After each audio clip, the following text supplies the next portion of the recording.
3 എന്ന് ഉത്തരം വരുന്ന ചോദ്യങ്ങൾ. സൂര്യനിൽ നിന്നുള്ള അകലമനുസരിച്ച് ഭൂമിയുടെ സ്ഥാനം 3-ാമതാണ്. ഇന്ത്യൻ ഭരണഘടന 3 രീതിയിൽ ഭേദഗതി ചെയ്യാം.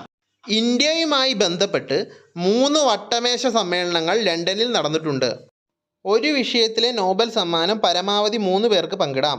മനുഷ്യന് ഒരു ചെവിയിൽ 3 അസ്ഥികളാണുള്ളത്. ഇന്ത്യൻ ഭരണഘടനയിൽ മൗലികാവകാശങ്ങളെക്കുറിച്ച് പ്രതിപാദിക്കുന്നത് 3-ാമത്തെ ഭാഗത്തിലാണ്. ഓസോൺ തന്മാത്രയിൽ 3 ഓക്സിജൻ ആറ്റങ്ങളാണ് ഉള്ളത്. ഒരു യാർഡ് എന്നത് 3 അടിയാണ്. 3 ചലന നിയമങ്ങളാണ് ന്യൂട്ടൺ ആവിഷ്കരിച്ചിട്ടുള്ളത്. ലോക്സഭയ്ക്ക് ഒരു വർഷം 3 സെഷനുകളുണ്ട്. ഭരണഘടനയുടെ 3-ാമത്തെ പട്ടികയാണ് പ്രതിജ്ഞകളെക്കുറിച്ച് പ്രതിപാദിക്കുന്നത്. നിയമസഭാംഗം അവതരിപ്പിക്കുന്ന ബിൽ 3 വായനകളിലൂടെ കടന്നു പോകുന്നു. കേരളത്തിൽ കിഴക്കോട്ടൊഴുകുന്ന നദികൾ 3 എണ്ണമാണുള്ളത്.